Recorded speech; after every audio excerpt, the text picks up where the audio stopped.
Here's a look at the marketing strategy that Spanx used to sell $26 pantyhose and grow them into a $1.2 billion brand.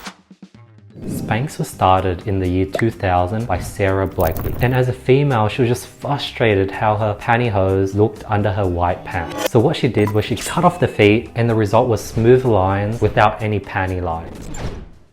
Her start was far from glamorous. She wrote her patent application using a $3 book from Barnes & Noble, and after that she was cold calling tons of manufacturers until one agreed to make her product. Her persistence paid off because she landed Spanx on one of the hottest TV shows at the time. Now my next favorite thing is a great invention. Here comes the elves.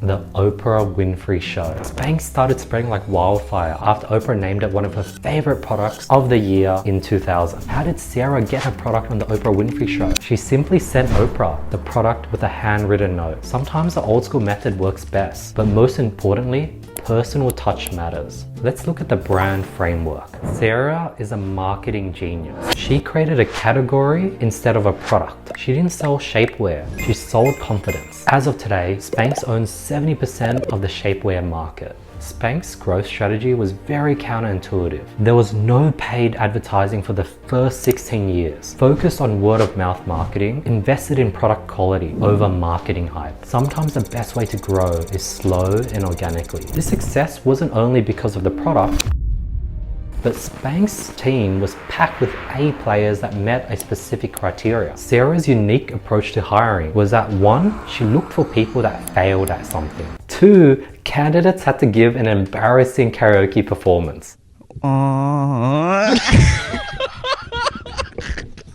Why was this so specific? Because it built a culture of resilience and authenticity, hiring for attitude, not aptitude. By staying true to their roots and focusing on product quality, Spanx became an iconic brand.